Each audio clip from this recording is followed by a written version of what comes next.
The Kama Sutra of Vatsyayana. By Vatsyayana. Part 1, Chapter 5. About the kinds of women resorted to by the citizens, and of friends and messengers. When Kama is practiced by men of the four castes, according to the rules of the Holy Writ, that is, by lawful marriage, with virgins of their own caste, it then becomes a mean of acquiring lawful progeny and good fame, and it is not also opposed to the customs of the world. On the contrary, the practice of Kama with women of the higher castes, and with those previously enjoyed by others, even though they be of the same caste, is prohibited. But the practice of Kama with women of the lower castes, with women excommunicated from their own caste, with public women, and with women twice married, is neither enjoined nor prohibited. The object of practicing Kama with such women is pleasure only. Footnote: this term does not apply to a widow, but to a woman who had probably left her husband, and is living with some other person as a married woman, maritélement, as they say in France. End of footnote. Nayikas, therefore, are of three kinds, that is, maids, women twice married, and public women. Footnote: any woman fit to be enjoyed without sin. The object of the enjoyment of women is twofold, that is, pleasure and progeny. Any woman who can be enjoyed without sin for the purposes of accomplishing either the one or the other of these two objects is a Nayika. The fourth kind of Nayika, which Vatsya admits further on, is neither enjoyed for pleasure or for progeny, but merely for accomplishing some special purpose in hand. The word Nayika is retained as a technical term throughout. End of footnote. Gonakaputra has expressed an opinion that there is a fourth kind of Nayika, that is, a woman who is resorted to on some special occasion even though she be previously married to another. These special occasions are when a man thinks thus: a. This woman is self-willed, and has been previously enjoyed by many others besides myself. I may, therefore, safely resort to her as to a public woman, though she belongs to a higher caste than mine, and in so doing I shall not be violating the ordinances of Dharma. Or thus: b. This is a twice married woman, and has been enjoyed by others before me. There is, therefore, no objection to my resorting to her. Or thus: c. This woman has gained the heart of her great and powerful husband, and exercises a mastery over him, who is a friend of my enemy. If therefore she becomes united with me, she will cause her husband to abandon my enemy. Or thus: d. This woman will turn the mind of her husband, who is very powerful, in my favor, he being at present disaffected towards me, and intent on doing me some harm. Or thus: e. By making this woman my friend, I shall gain the object of some friend of mine, or shall be able to effect the ruin of some enemy, or shall accomplish some other difficult purpose. Or thus: f. By being united with this woman, I shall kill her husband, and so obtain his vast riches which I covet. Or thus: g. The union of this woman with me is not attended with any danger, and will bring me wealth, of which, on account of my poverty and inability to support myself, I am very much in need. I shall therefore obtain her vast riches in this way without any difficulty. Or thus: h. This woman loves me ardently, and knows all my weak points. If therefore I am unwilling to be united with her, she will make my faults public, and thus tarnish my character and reputation. Or she will bring some gross accusation against me, of which it may be hard to clear myself, and I shall be ruined. Or perhaps she will detach from me her husband, who is powerful and yet under her control, and will unite him to my enemy, and will herself join the latter. Or thus: I. The husband of this woman has violated the chastity of my wives. I shall therefore return that injury by seducing his wives. Or thus: j. By the help of this woman I shall kill an enemy of the king, who has taken shelter with her, and whom I am ordered by the king to destroy. Or thus, K. The woman whom I love is under the control of this woman. I shall, through the influence of the latter, be able to get at the former. Or thus, L.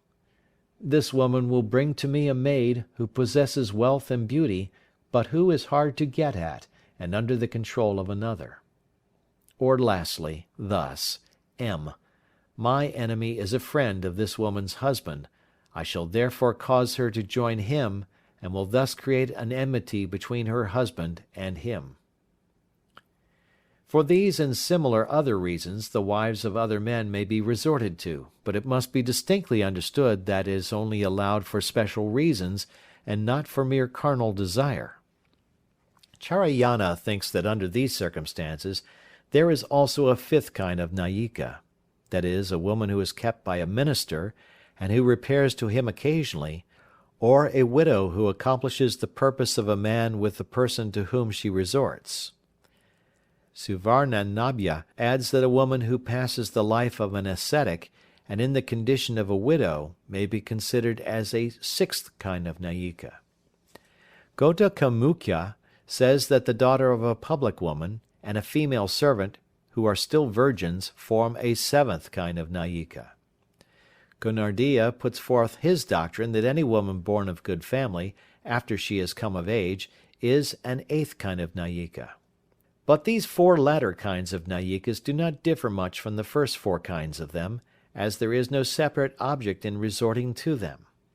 Therefore, Vatsyayana is of opinion that there are only four kinds of Nayikas, that is, the maid, the twice married woman, the public woman, and the woman resorted to for a special purpose.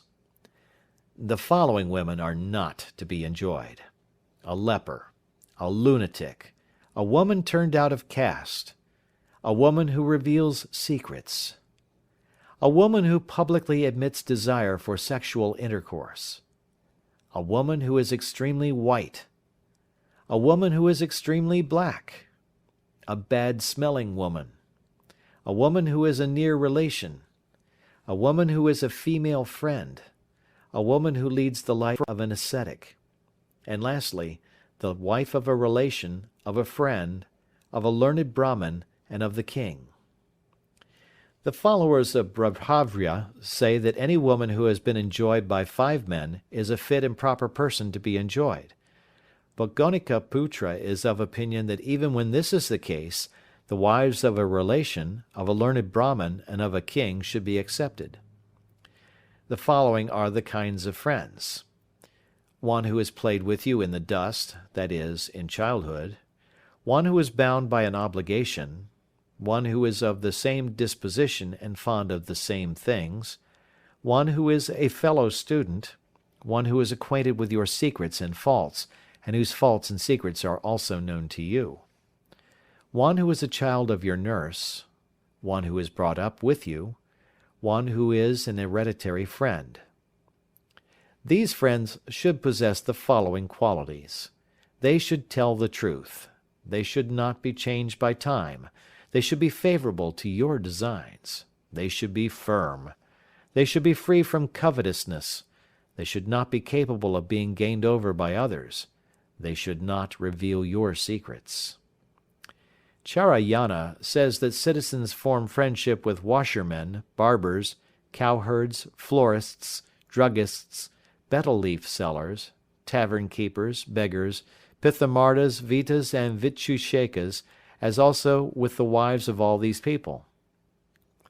A messenger should possess the following qualities: skillfulness, boldness, knowledge of the intention of men by their outward signs, absence of confusion, that is, no shyness, knowledge of the exact meaning of what others do or say, good manners, knowledge of appropriate times and places for doing different things, ingenuity in business, quick comprehension, quick application of remedies, that is, quick and ready resources.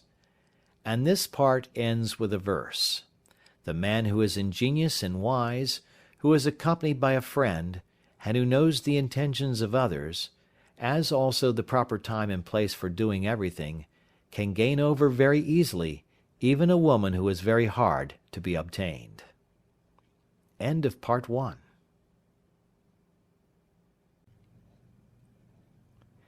The Kama Sutra by Vatsyayana. Part 2 of Sexual Union. Chapter 1. Kinds of sexual union according to dimensions, force of desire or passion, time. Man is divided into three classes, that is, the hare man, the bull man, and the horse man, according to the size of his lingam. Women also, according to the depth of her yoni, is either a female deer, a mare, or a female elephant. There are thus 3 equal unions between persons of corresponding dimensions, and there are 6 unequal unions when the dimensions do not correspond, or 9 in all, as the following table shows. Equal dimensions are hare man and deer woman, bull man and mare woman, horse man and elephant woman. Unequal pairings are hare man and mare woman, hare man and elephant woman, bull man and deer woman, bull man and elephant woman, horse man and deer woman, horse man and mare woman. In these unequal unions, when the male exceeds the female in point of size, his union with a woman who is immediately next to him in size is called high union, and is of 2 kinds, while his union with the woman most remote from him in size is called the highest union, and is of 1 kind only. On the other hand, when the female exceeds the male in point of size, her union with the man immediately next to her in size is called low union, and is of 2 kinds, while her union with the man most remote from her in size is called the lowest union, and is of 1 kind only. In other words, the horse and mare, the bull and deer form the high union, while the horse and deer form the highest union.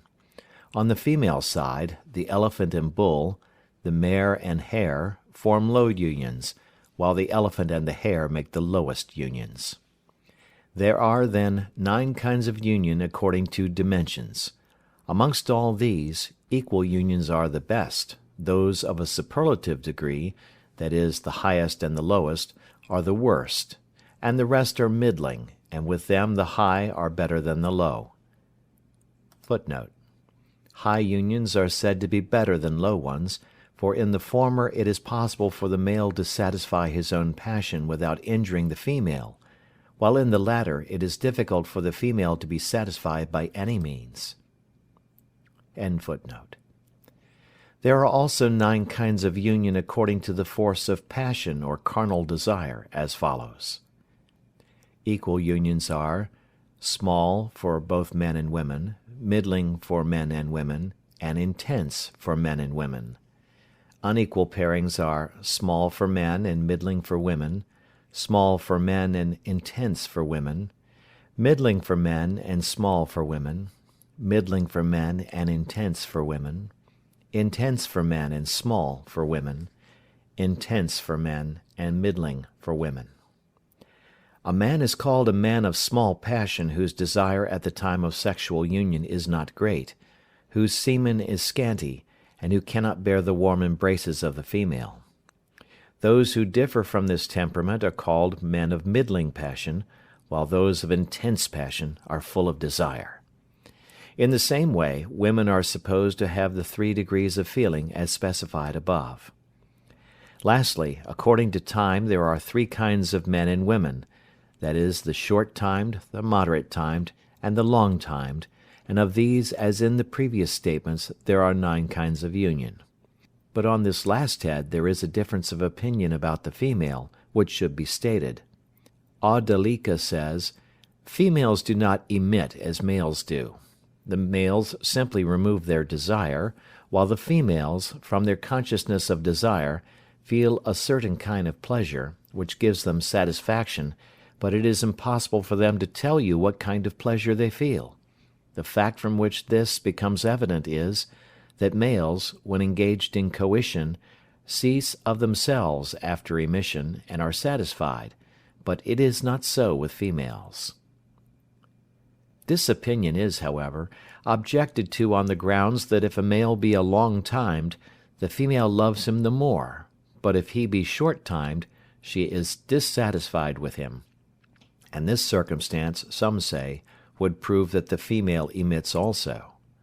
But this opinion does not hold good, for if it takes a long time to allay a woman's desire, and during this time she is enjoying great pleasure, it is quite natural then that she should wish for its continuation, and on this subject there is a verse as follows: "By union with men the lust, desire, or passion of women is satisfied, and the pleasure derived from the consciousness of it is called their satisfaction."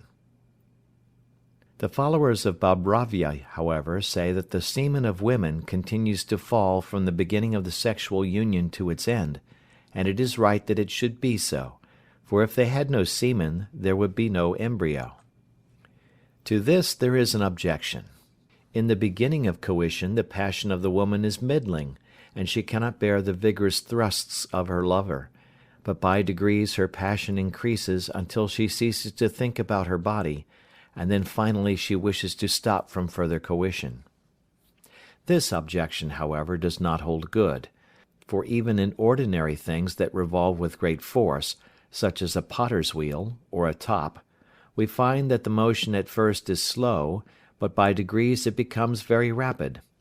In the same way, the passion of the woman having gradually increased, she has a desire to discontinue coition, when all the semen has fallen away. And there is a verse with regard to this as follows: "The fall of the semen of the man takes place only at the end of coition, while the semen of the woman falls continually, and after the semen of both has all fallen away, then they wish for the discontinuance of coition." Footnote: The strength of passion with women varies a great deal, some being easily satisfied, and others eager and willing to go on for a long time. To satisfy these last thoroughly, a man must have recourse to art. It is certain that a fluid flows from the woman in larger or smaller quantities, but her satisfaction is not complete until she has experienced the spasme génésique, as described in French work recently published and called Breviaire de l'amour expérimental par le Dr. Jules Guyot. Lastly, Vatsyayana is of opinion that the semen of the female falls in the same way as that of the male. Now some may ask here, if men and women are beings of the same kind, and are engaged in bringing about the same result, why should they have different works to do?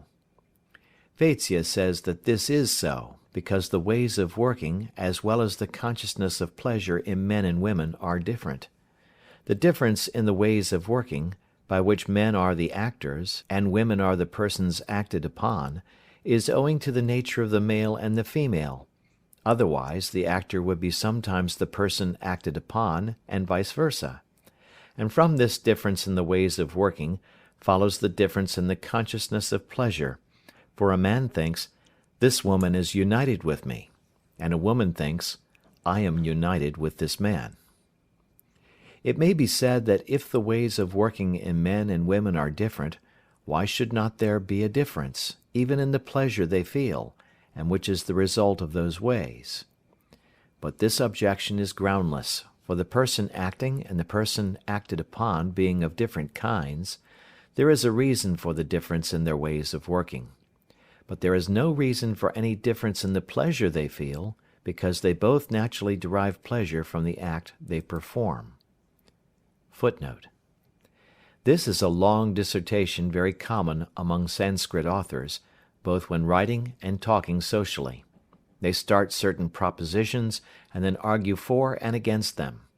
What it is presumed the author means is, that although both men and women derive pleasure from the act of coition, the way it is produced is brought about by different means, each individual performing his own work in the matter, irrespective of the other, and each deriving individually their own consciousness of pleasure from the act they perform.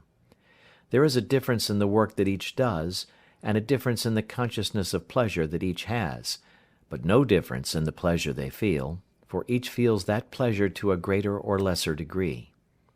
End of footnote. On this again, some may say that when different persons are engaged in doing the same work, we find that they accomplish the same end or purpose, while, on the contrary, in the case of men and women we find that each of them accomplishes his or her own end separately, and this is inconsistent. But this is a mistake, for we find that sometimes two things are done at the same time, as for instance in the fighting of rams, both the rams receive the shock at the same time on their heads. Again, in throwing one wood apple against another, and also in a fight or struggle of wrestlers.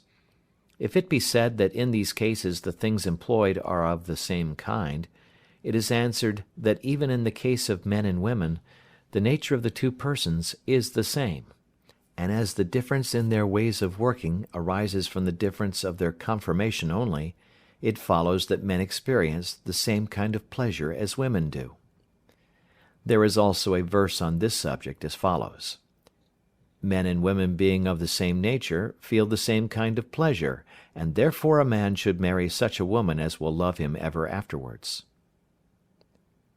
The pleasure of men and women being thus proved to be of the same kind, it follows that in regard to time there are 9 kinds of sexual intercourse, in the same way as there are 9 kinds according to the force of passion.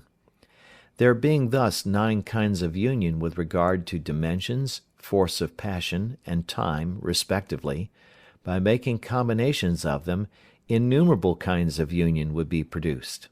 Therefore in each particular kind of sexual union, men should use such means as they may think suitable for the occasion.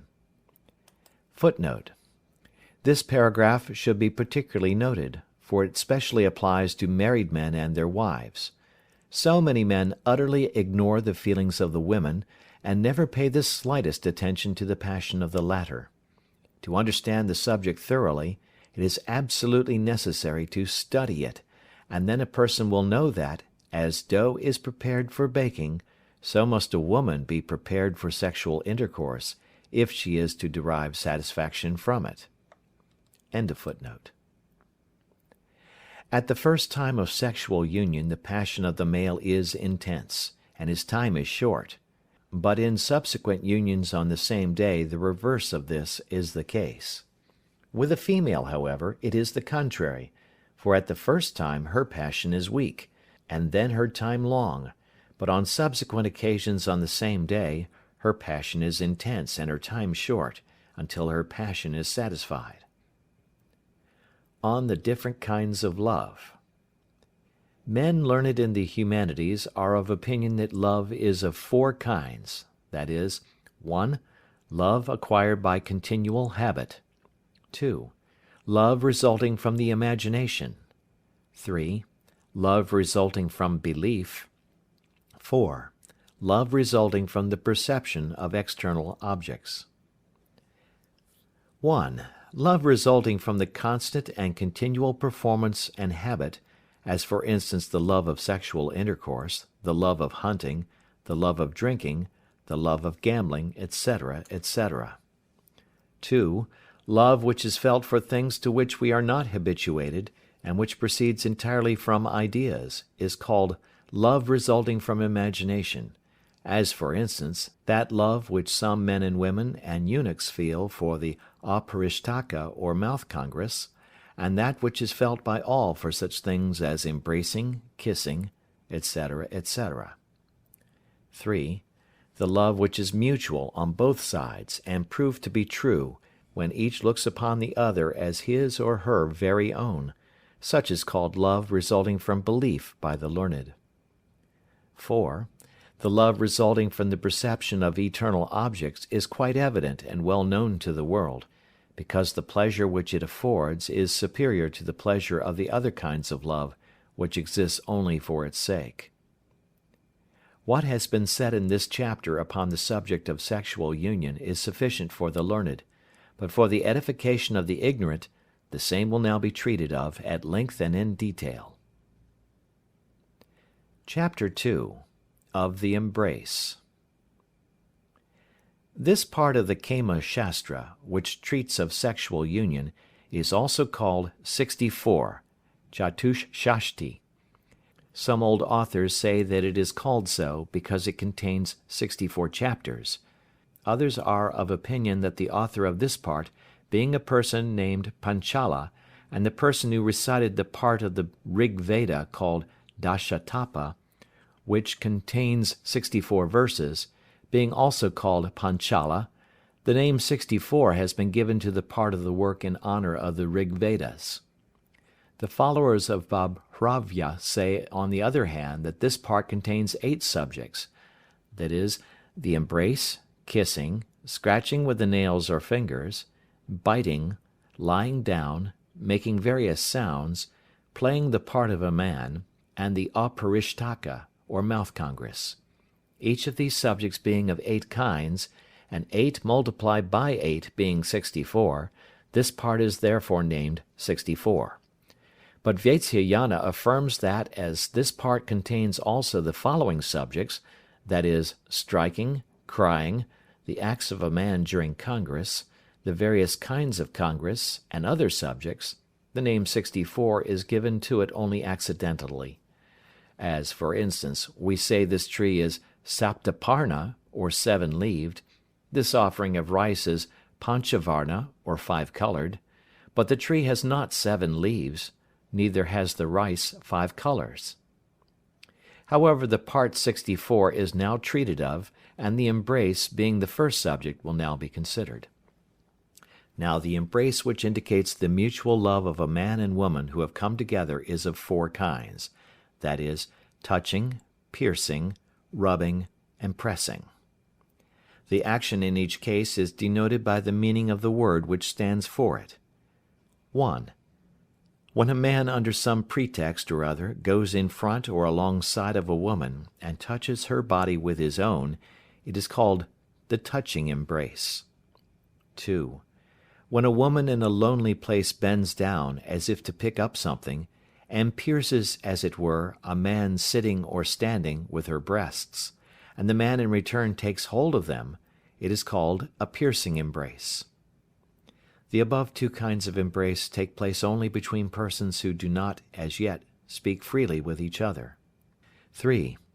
When 2 lovers are walking slowly together, either in the dark or in a place of public resort, or in a lonely place, and rub their bodies against each other, it is called a rubbing embrace. 4. When on the above occasion one of them presses the other's body forcibly against a wall or pillar, it is called a pressing embrace. These last 2 embraces are peculiar to those who know the intentions of each other. At the time of the meeting, the 4 following kinds of embrace are used, that is, Jata Veshtitaka, or the twining of a creeper, Vrikshadhirudhaka, or climbing a tree, Tila Tandulaka, or the mixture of sesamum seed with rice, Kshira Niraka, or milk and water embrace. 1. When a woman, clinging to a man as a creeper twines round a tree, bends his head down to hers with the desire of kissing him, and slightly makes the sound of sut-sut, embraces him, and looks lovingly towards him, it is called an embrace like the twining of a creeper. 2. When a woman, having placed one of her feet on the foot of her lover, and the other on one of his thighs, passes one of her arms round his back and the other on his shoulders, makes slightly the sounds of singing and cooing, and wishes, as it were, to climb up him in order to have a kiss, it is called an embrace like the climbing of a tree. These 2 kinds of embrace take place when the lover is standing. 3. When lovers lie on a bed and embrace each other so closely that the arms and thighs of the one are encircled by the arms and thighs of the other, and are, as it were, rubbing up against them, this is called an embrace like the mixture of sesamum seed with rice. 4. When a man and a woman are very much in love with each other, and not thinking of any pain or hurt, embrace each other as if they were entering into each other's bodies, either while the woman is sitting on the lap of the man or in front of him, or on a bed, then it is called an embrace like a mixture of milk and water. These two kinds of embrace take place at the time of sexual union. Prabhavya has thus related to us the above 8 kinds of embraces.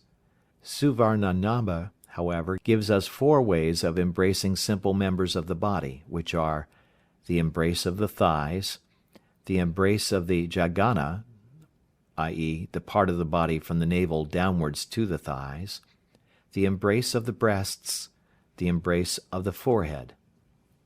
1. When one of 2 lovers presses forcibly one or both of the thighs of the other between his or her own, it is called the embrace of thighs. 2.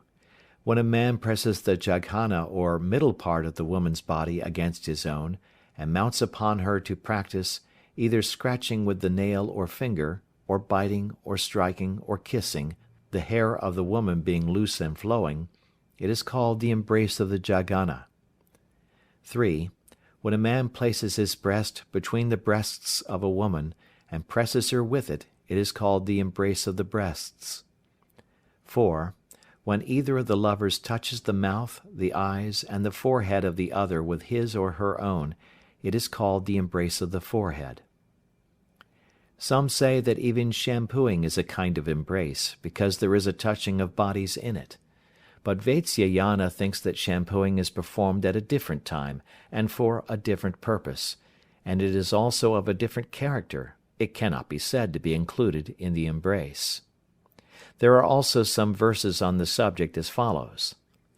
The whole subject of embracing is of such a nature that men who ask questions about it, or who hear about it, or who talk about it, acquire thereby a desire for enjoyment. Even those embraces that are not mentioned in the Kama Shastra should be practiced at the time of sexual enjoyment, if they are in any way conducive to the increase of love or passion. The rules of the Shastra apply so long as the passion of man is middling, but when the wheel of love is once set in motion, then there is no Shastra and no order. End of chapter 2.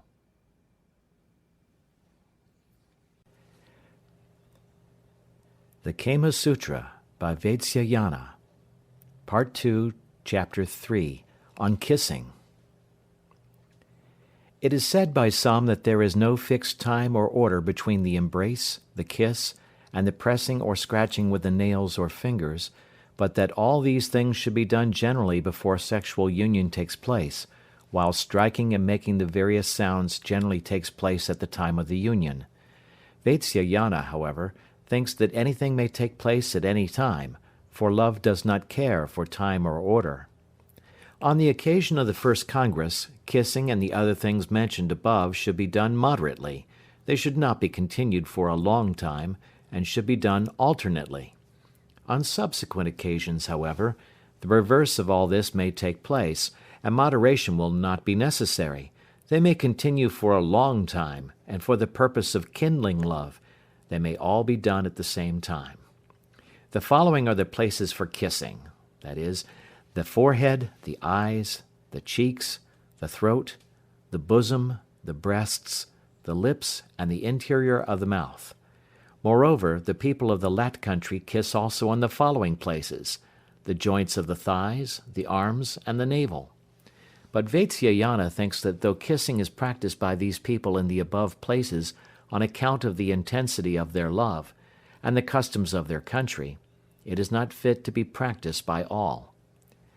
Now in a case of a young girl there are 3 sorts of kisses: the nominal kiss, the throbbing kiss, the touching kiss. 1. When a girl only touches the mouth of her lover with her own, but does not herself do anything, it is called the nominal kiss. 2. When a girl, setting aside her bashfulness a little, wishes to touch the lip that is pressed into her mouth, and with that object moves her lower lip, but not the upper one, it is called the throbbing kiss. 3. When a girl touches her lover's lip with her tongue, and having shut her eyes, places her hands on those of her lover, it is called the touching kiss. Other authors describe 4 other kinds of kisses: the straight kiss, the bent kiss, the turned kiss, the pressed kiss. 1. When the lips of two lovers are brought into direct contact with each other, it is called a straight kiss. 2. When the heads of two lovers are bent towards each other, and when so bent kissing takes place, it is called a bent kiss. 3. When one of them turns up the face of the other by holding the head and chin and then kissing, it is called a turned kiss. 4. Lastly, when the lower lip is pressed with much force, it is called a pressed kiss. There is also a fifth kind of kiss called the greatly pressed kiss, which is effected by taking hold of the lower lip between two fingers, and then after touching it with the tongue, pressing it with great force with the lip. As regards kissing, a wager may be laid as to which will get hold of the lips of the other first. If the woman loses, she should pretend to cry, should keep her lover off by shaking her hands, and turn away from him and dispute with him, saying, "Let another wager be laid." If she loses this a second time, she should appear doubly distressed, and when her lover is off his guard or asleep, she should get hold of his lower lip and hold it in her teeth so that it should not slip away, and then she should laugh, make a loud noise, deride him, dance about, and say whatever she likes in a joking way, moving her eyebrows and rolling her eyes. Such are the wagers and quarrels as far as kissing is concerned, but the same may be applied with regard to the pressing or scratching with the nails and fingers, biting and striking. All these, however, are only peculiar to men and women of intense passion. When a man kisses the upper lip of a woman, while she in return kisses his lower lip, it is called the kiss of the upper lip. When one of them takes both the lips of the other between his or her own, it is called a clasping kiss. A woman, however, only takes this kind of kiss from a man who has no mustache. And on the occasion of this kiss, if one of them touches the teeth, the tongue, and the palate of the other, with his or her tongue, it is called the fighting of the tongue. In the same way, the pressing of the teeth of the one against the mouth of the other is to be practiced. Kissing is of 4 kinds: moderate, contracted, pressed, and soft, according to the different parts of the body which are kissed, for different kinds of kisses are appropriate for different parts of the body. When a woman looks at the face of her lover while he is asleep, and kisses it to show her intention or desire, it is called a kiss that kindles love. When a woman kisses her lover while he is engaged in business, or while he is quarreling with her, or while he is looking at something else, so that his mind may be turned away, it is called a kiss that turns away. When a lover coming home late at night kisses his beloved, who is asleep or in bed, in order to show her his desire, it is called a kiss that awakens. On such an occasion the woman may pretend to be asleep at the time of her lover's arrival, so that she may know his intention and obtain respect from him. When a person kisses the reflection of the person he loves in a mirror, in water, or on a wall, it is called a kiss showing the intention. When a person kisses a child sitting on his lap, or a picture, or an image, or figure, in the presence of the person beloved by him, it is called a transferred kiss.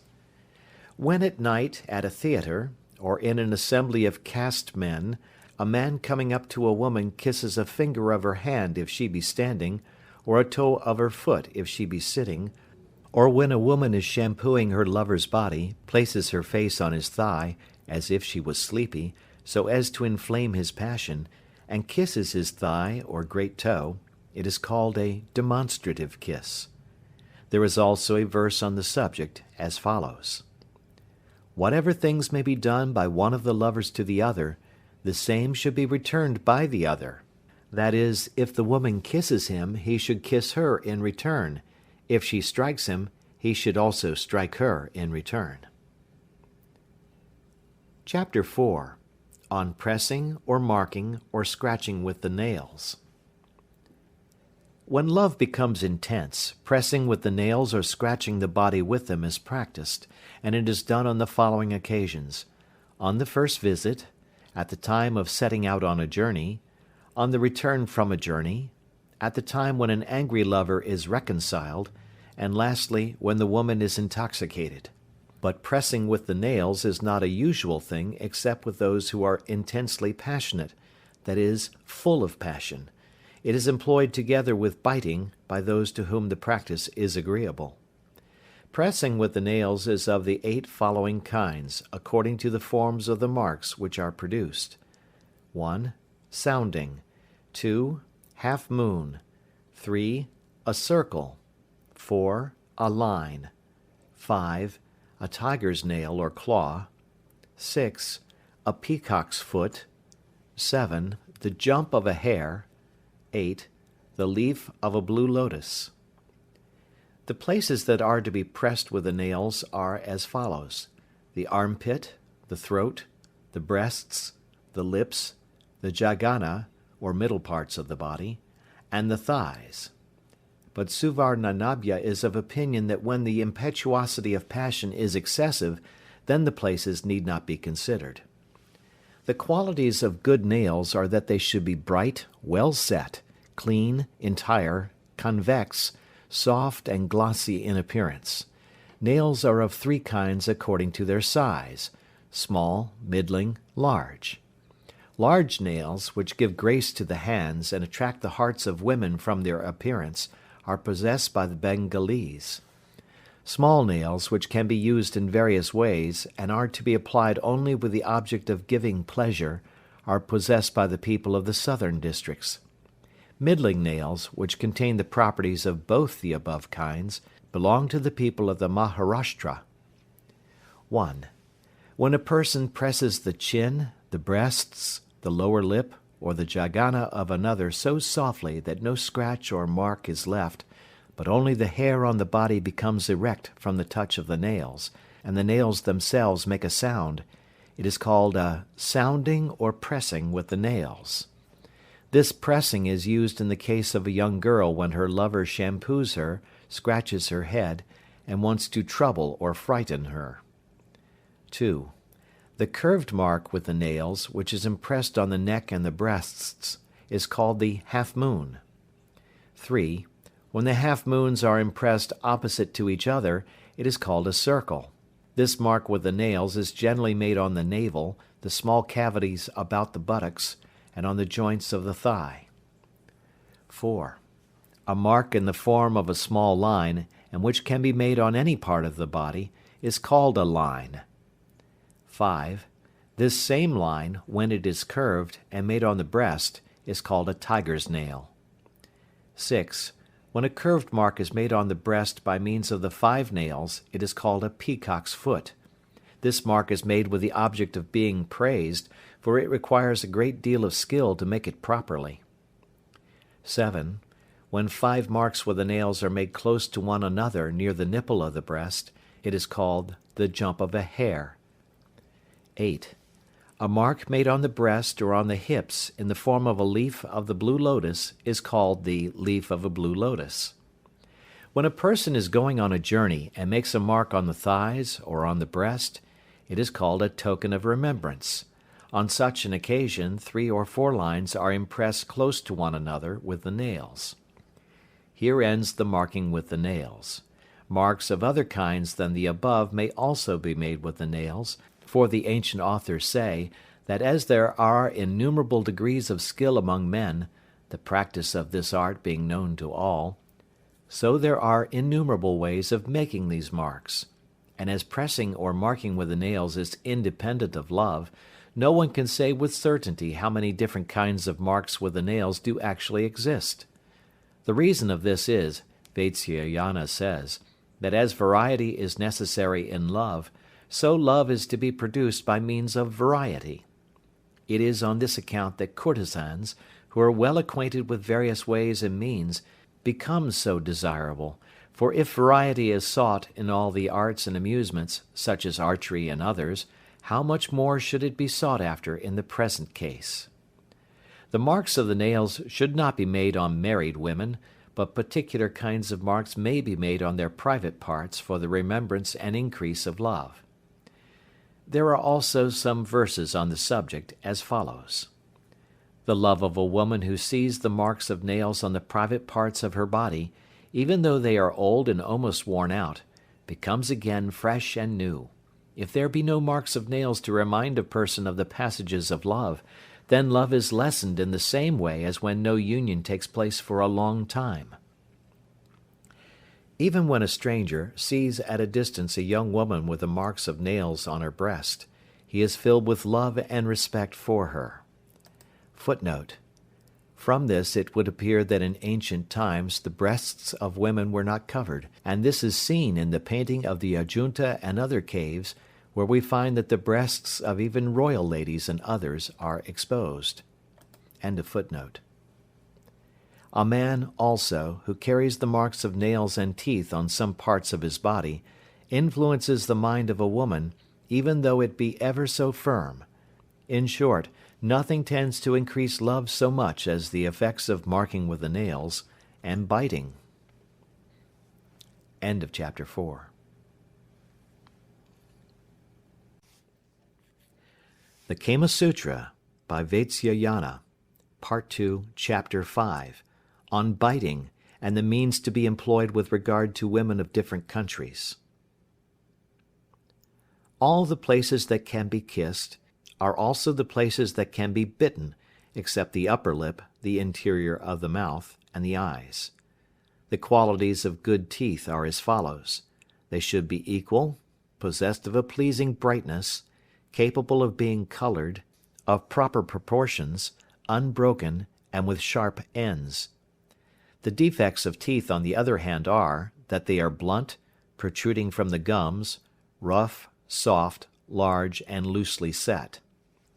The following are the different kinds of biting: the hidden bite, the swollen bite, the point, the line of points, the coral and the jewel, the line of jewels, the broken cloud, the biting of the boar. 1. The biting which is shown only by the excessive redness of the skin that is bitten is called the hidden bite. 2. When the skin is pressed down on both sides, it is called the swollen bite. 3. When a small portion of the skin is bitten with 2 teeth only, it is called the point. 4. When such small portions of the skin are bitten with all the teeth, it is called the line of points. 5. The biting which is done by bringing together the teeth and the lips is called the coral and the jewel. The lip is the coral, and the teeth the jewel. 6. When biting is done with all the teeth, it is called the line of jewels. 7. The biting which consists of unequal risings in a circle, and which comes from the space between the teeth, is called the broken cloud. This is impressed on the breasts. 8. The biting which consists of many broad rows of marks near to one another and with red intervals is called the biting of a boar. This is impressed on the breasts and the shoulders, and these 2 last modes of biting are peculiar to persons of intense passion. The lower lip is the place on which the hidden bite, the swollen bite, and the point are made. Again, the swollen bite and the coral and the jewel bite are done on the cheek. Kissing, pressing with the nails, and biting are the ornaments of the left cheek, and when the word cheek is used it is to be understood as the left cheek. Both the line of points and the line of jewels are to be impressed on the throat, the armpit, and the joints of the thighs, but the line of points alone is to be impressed on the forehead and the thighs. The marking with the nails, and the biting of the following things, viz., an ornament of the forehead, an ear ornament, a bunch of flowers, a betel leaf, or a tamala leaf, which are worn by or belong to the woman that is beloved, are signs of the desire of enjoyment. Here end the different kinds of biting. In the affairs of love a man should do such things as are agreeable to the women of different countries. The women of the central countries, viz., between the Ganges and the Jumna, are noble in their character, not accustomed to disgraceful practices, and dislike pressing the nails and biting. The women of the Balhika country are gained over by striking. The women of Avantika are fond of foul pleasures and have not good manners. The women of the Maharashtra are fond of practicing the 64 arts. They utter low and harsh words, and like to be spoken to in the same way, and have an impetuous desire of enjoyment. The women of Pataliputra, that is, the modern Patna, are of the same nature as the women of the Maharashtra, but show their likings only in secret. The women of the Dravida country, though they are rubbed and pressed about at the time of sexual enjoyment, have a slow fall of semen, that is, they are very slow in the act of coition. The women of Vanavasi are moderately passionate. They go through every kind of enjoyment, cover their bodies, and abuse those who utter low, mean, and harsh words. The women of Avanti hate kissing, marking with the nails, and biting, but they have a fondness for various kinds of sexual union. The women of Malwa like embracing and kissing, but not wounding, and they are gained over by striking. The women of Abhira and those of the country about the Indus and 5 rivers, that is, the Punjab, are gained over by the Aparishataka or mouth congress. The women of Aparatika are full of passion, and make slowly the sound sit. The women of the Lat country have even more impetuous desire, and also make the sound sit. The women of the Stri Rajya and of Kashola (Uda) are full of impetuous desire. Their semen falls in large quantities, and they are fond of taking medicine to make it do so. The women of the Audra country have tender bodies. They are fond of enjoyment, and have a liking for voluptuous pleasures. The women of Ganda have tender bodies, and speak sweetly. Now Suvarnarabna is of opinion that that which is agreeable to the nature of a particular person is of more consequence than that which is agreeable to a whole nation, and that therefore the peculiarities of the country should not be observed in such cases. The various pleasures, the dress, and the sports of one country are in time borrowed by another, and in such a case these things must be considered as belonging originally to that country. Among the things mentioned above, embracing, kissing, etc., those which increase passion should be done first, and those which are only for amusement or variety should be done afterwards. There are also some verses on this subject as follows. When a man bites a woman forcibly, she should angrily do the same to him with double force. Thus a point should be returned with a line of points, and a line of points with a broken cloud, and if she be excessively chafed, she should at once begin a love quarrel with him. At such a time she should take hold of her lover by the hair, and bend his head down, and kiss his lower lip, and then, being intoxicated with love, she should shut her eyes and bite him in various places. Even by day, and in a place of public resort, when her lover shows her any mark that she may have inflicted on his body, she should smile at the sight of it, and turning her face as if she were going to chide him, she should show him with an angry look the marks on her own body that had been made by him. Thus, if men and women act according to each other's liking, their love for each other will not be lessened even in 100 years. Chapter 6. Of the different ways of lying down, and various kinds of congress. On the occasion of a high congress, the Mariji (deer) woman should lie down in such a way as to widen her yoni, while in a low congress, the Hastini (elephant) woman should lie down so as to contract hers. But in an equal congress they should lie down in the natural position. What is said above concerning the Mariji and the Hastini applies also to the Vadawa or mare woman. In a low congress the woman should particularly make use of medicine, to cause her desires to be satisfied quickly. The deer woman has the following 3 ways of lying down: the widely opened position, the yawning position, the position of the wife of Indra. 1. When she lowers her head and raises her middle parts, it is called the widely opened position. At such a time the man should apply some unguent, so as to make the entrance easy. 2. When she raises her thighs and keeps them wide apart and engages in congress, it is called the yawning position. 3. When she places her thighs with her legs doubled on them upon her sides, and thus engages in congress, it is called the position of Indrani, and this is learnt only by practice. The position is also useful in the case of the highest congress. The clasping position is used in low congress, and in the lowest congress, together with the pressing position, the twining position, and the mare's position. When the legs of both the male and the female are stretched straight out over each other, it is called the clasping position. It is of two kinds, the side position and the supine position, according to the way in which they lie down. In the side position the male should invariably lie on his left side, and cause the woman to lie on her right side, and this rule is to be observed in lying down with all kinds of women. When, after congress has begun in the clasping position, the woman presses her lover with her thighs, it is called the pressing position. When the woman places one of her thighs across the thigh of her lover, it is called the twining position. When a woman forcibly holds in her yoni the lingam after it is in, it is called the mare's position. This is learnt by practice only, and is chiefly found among the women of the Andhra country. The above are the different ways of lying down, mentioned by Babhavra.